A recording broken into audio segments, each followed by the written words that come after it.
तो वापस आ चुका हूँ नोवेल एक्स्ट्रा के एक और काफी खतरनाक से चैप्टर के साथ। और उसी चैप्टर की स्टार्टिंग उसी सीन से होती है जहाँ पर हमारी इवेंगल ने हाजिन से कहा था कि मैं बड़ा होना नहीं चाहती, क्योंकि अगर मैं बड़ा हो जाऊंगी तो मुझे हाजिन को छोड़ कर जाना पड़ेगा। और इसी चीज को लेकर वे काफी ज्यादा उदास भी होती है। इस बात को सुनकर तो हाजिन भी काफी ज्यादा चौंका हुआ होता है। वह भी कहता है नहीं, ऐसा कभी नहीं होने वाला। चाहे इवेंगल बड़ी हो जाए या फिर एक बच्ची ही रहे, ऐसा कभी नहीं होगा कि मैं तुम्हें अकेला छोड़ दूं। और मन में सोचता है कि आखिरकार मैं क्या कह रहा हूँ। पहली बात तो मैंने उसे बड़ा ही इसलिए किया कि नहीं, लेकिन और कहता है इसलिए तुम्हें कोई भी चिंता करने की कोई जरूरत नहीं है। हमारी प्यारी क्यूटी इवेंगल भी कहती है कि यह सच में, जहाँ पर आर्जन भी कहता है हाँ ऐसा ही होने वाला है, क्योंकि मैं तुम्हारा डैड जो हूँ इवेंगल।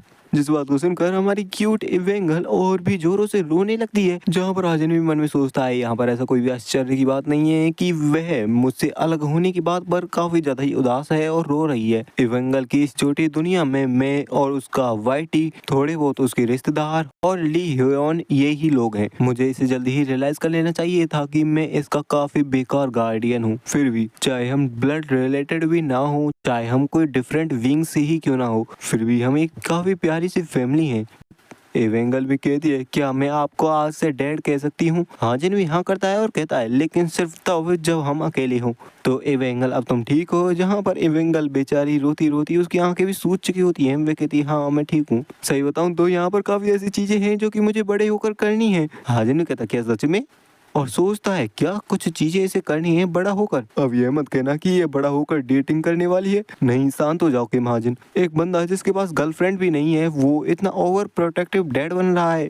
हालांकि मैंने खुद से ही कहा था कि मैं उसका फादर हूँ, तो ऐसी चीजें मन में आना ये तो नेचुरल है, लेकिन ये पागलपन भरा भी है। फिर भी अभी के लिए डेटिंग ये तो एक अलग ही चीज हो जाती है। जहाँ पर अचानक से इवेंगल काफी ज्यादा ग्लो करने लगती है और चिल्लाती है ट्रांसफॉर्म। जहाँ पर हमारा हाजिन हमारी बदली हुई इवेंगल को देखकर चौंक जाता है, क्योंकि अब हमारी प्यारी इवेंगल बड़ी हो चुकी होती है और मुस्कुराते हुए पूछती भी है आखिरकार ये कैसा है, अमेजिंग है ना। जहाँ पर हाजिन भी काफी खुश होते हुए कहता है हाँ अमेजिंग अमेजिंग, मेरी लड़की ने सच में काफी अच्छा काम किया, तुम एकदम बेस्ट हो। जहाँ पर हाजिन भी नोटिस करता है, जहाँ पर वह नोटिस करता है कि इवेंगल की आंखों का कलर उसकी खुद की आंखों के कलर की तरह ही एकदम ब्लैक होता है। और फिर वह उस इवेंगल के स्टेट्स को चेक करने लगता है। वह देखता है कि उसके स्टेट्स भी हल्के बहुत बढ़ चुके होते हैं। उन स्टेट्स को बढ़ा हुआ देखकर वह भी सोचता है इस तरीके से तो यह जल्दी ही मेरे बराबर आ जाएगी, मुझे भी हार्ड वर्क करना चाहिए ताकि मेरे स्टेट्स और आगे बढ़े। जहाँ पर इवेंगल भी काफी ज्यादा थक चुकी होती है, वह भी हाजिन की गोद में लौट जाती है और कहती है हाजिन आज मैं काफी ज्यादा थक चुकी हूँ, जिस वजह से मैं आज पढ़ाई नहीं कर पाऊंगी। हाजिन भी कहता है अच्छा ऐसा है तो ठीक है, चलो साथ में मिलकर टीवी देखते हैं। तो मुझे तुम्हारे लिए यूजुअली तौर पर एनिमे चैनल।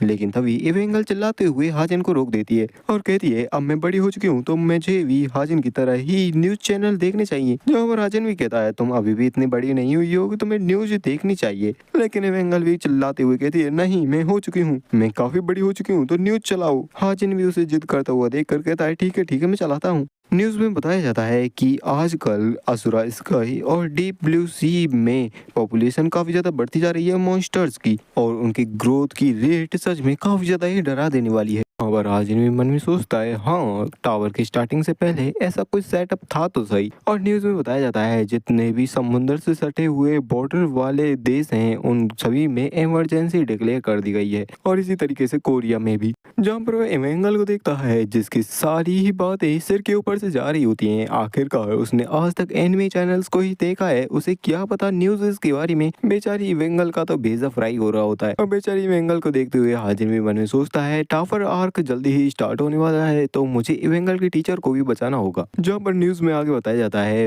इंग्लैंड ने यह डिक्लेयर कर दिया है कि वे बिना हीरो एसोसिएशन की असिस्टेंस के इस सारे मामले को रिजॉल्व करेंगे, और उन्होंने मर्सनरीज को रिक्रूट करना भी स्टार्ट कर दिया है। इंग्लैंड का नाम सुनते ही हमारी इवेंगल भी काफी ज्यादा जोश में आ जाती है। वह कहती है इंग्लैंड, हाजिन मैं इंग्लैंड को जानती हूँ। लेकिन तभी वह हाजिन की तरफ देखती है जो कि काफी ज्यादा सीरियस टोन में होता है, जिसे देखकर वह भी कहती है हाजिन। और हाजिन मन में सोच रहा होता है आखिरकार ऐसा कैसे हुआ, क्योंकि आखिरकार मेन सिनेरियो में तो इस टाइम पर इंग्लैंड को हीरो एसोसिएशन से हेल्प मांगनी चाहिए थी। जहाँ पर किम सूहो और रेचल दोनों मिलकर एक अलग ही जगह पर टावर आर्क में लीड करते। और इस बार तो मॉन्स्टर्स भी काफी ज्यादा ही हैं। इंपीरियल गिल्ड को अकेले इन्हें संभालने में काफी बड़ी दिक्कतों का सामना करना पड़ सकता है। और मुझे ये भी तो नहीं पता आखिरकार ये टावर आर्क कब चालू होने वाला है, तो मैं यहाँ बैठे रहकर इन सारी चीजों को होता हुआ नहीं देख सकता, ना ही इसे अफोर्ड कर सकता हूँ। तभी आज इवेंगल के सर पर हाथ रखते हुए कहता है, इवेंगल क्या तुम इंग्लैंड जाना चाहती हो? जिस बात को सुनकर इवेंगल भी काफी ज्यादा खुश हो जाती है। वे कहती है तो चलो चलते हैं। वहीं दूसरी तरफ हमें रेचल का सीन दिखाया जाता है जो कि काफी ज्यादा परेशान होती है। वे कहती है चाहे इंपीरियल गिल्ड इतनी हाई रैंक पर ना हो फिर भी आखिर यहाँ पर इस तरीके की मर्सनरीज की क्या जरूरत है। जहाँ पर हमारी रेचल एक मर्सनरी का इंटरव्यू ले रही होती है जिसे उसने रिजेक्ट कर दिया होता है। वह बंदा भी कहता है क्या तुम्हारी इंपीरियल गिल्ड के लिए हमारे जैसे मर्सनरीज काफी नहीं है? क्या तुम हमेशा ही ऐसा हाई एंड माइटी एक्ट करती रहती हो? यह तो सच में काफी अनप्लीजेंट है। जहाँ पर एक और मर्सनरी को रिजेक्ट कर दिया होता है, वह भी कहता है क्या मैं अच्छा नहीं हूँ? देखने से ऐसा लगता है कि तुम्हें अभी रियलाइज नहीं कर पाई हो कि आखिरकार कौन डेस्परेट है मर्सनरीज के लिए। जहाँ पर एक और मर्सनरी को रिजेक्ट किया होता है, वह भी कहता है क्या अगर तुम हम सभी को इसी तरीके से रिजेक्ट करती रहोगी तो आखिरकार तुम्हें क्या पता लोग तुम्हारे बारे में क्या सुनेंगे। इन सभी चीज़ों से जहाँ पर हमारी रेचल भी काफ़ी ज़्यादा परेशान हो चुकी होती है। वह भी कहती है क्या सारी मर्सनरीज इसी तरीके के होते हैं? लेकिन तभी उसके दिमाग में आती है हमारी हाजिन की छवि और उसे देखकर कहती है नहीं, मिस्टर हाजिन इस तरीके के पर्सन नहीं है। तभी उसका ध्यान अपनी वॉच की तरफ जाता है जहाँ पर उसने हाजिन के लिए काफी सारे मैसेजेस भेजे होते हैं, जैसे मिस्टर हाजिन आप कैसे हो, मैंने एसेंस ऑफ द स्ट्राइट को ज्वाइन कर लिया है, क्या आप ज्यादा बिजी हो? मैं भी काफी ज्यादा बिजी हूँ गिल्ड के काम की वजह से। यहाँ पर कुछ ऐसी चीजें हैं जो कि मुझे आपसे पूछनी है स्पिरिट्स के बारे में। मुझे माफ करना, अक्सर मैं आपको मैसेज भेजती रहती हूँ, मुझे भी थोड़ी आश्चर्य है कि आप क्या कर रहे हो। मिस्टर हाजिन मैं इंपीरियल गिल्ड में वापस लौट चुकी हूँ, आखिर आप कैसे हो मिस्टर हाजिन? और ऐसे ही काफी सारे मैसेजेस हमारे रेचल ने हाजिन के लिए भेजे होते हैं जिनका आज तक कोई रिप्लाई नहीं आया होता। जहाँ पर रेचल भी मनी मन मान लेती है कि हाँ वे काफी ज्यादा बिजी रहते होंगे क्योंकि आखिरकार एक एलाइट मर्सनरी की लाइफ इतनी भी ज्यादा फ्री नहीं होती। फिर वह याद करने लगती है उसी वक्त को जहाँ पर उसने हाजिन को गले लगाया था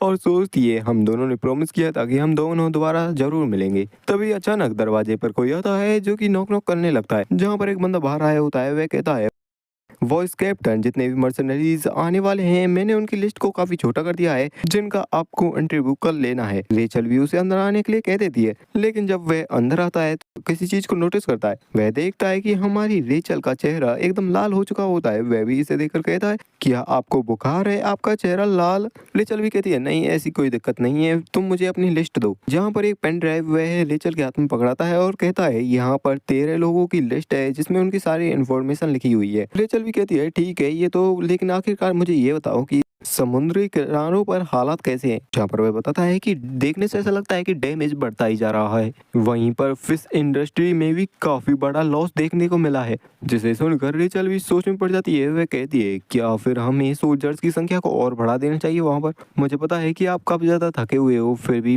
यह इंश्योर करो कि वहाँ की पूरी प्रिपरेशन पूरी हो जाए। वह भी कहता है ठीक है मैं चलता हूँ। जहाँ पर वह उसी पेन ड्राइव को अपनी वॉच के साथ कनेक्ट करती है और सारे एप्लीकेशंस को देखने लगती है और सोचती है शायद से मैं अभी भी मिस्टर हाजिन के साथ मिलने के लिए वर्दी नहीं हूँ। मैंने अभी भी अपनी इंपीरियल गिल्ड को इतना बड़ा नहीं बनाया है जिससे मैं उनके सामने खड़ी हो सकूं। नहीं क्या सोच रही मैं, हमें तो इस तरीके की प्रॉब्लम्स को खुद से सॉल्व कर लेना चाहिए, जिससे अगर मैं फिर से जब दोबारा हाजिन से मिलूंगी तो मैं बिना किसी शर्म के साथ उससे बात कर पाऊंगी। तो भाई नेक्स्ट चैप्टर काफी ज्यादा मजेदार होने वाला है क्योंकि आने वाला है हमारा हाजिन रेचल की गिल्ड में। मजा तो बहुत आएगा। वीडियो को लाइक, चैनल सब्सक्राइब कर दें for next chapter. Thanks for watching.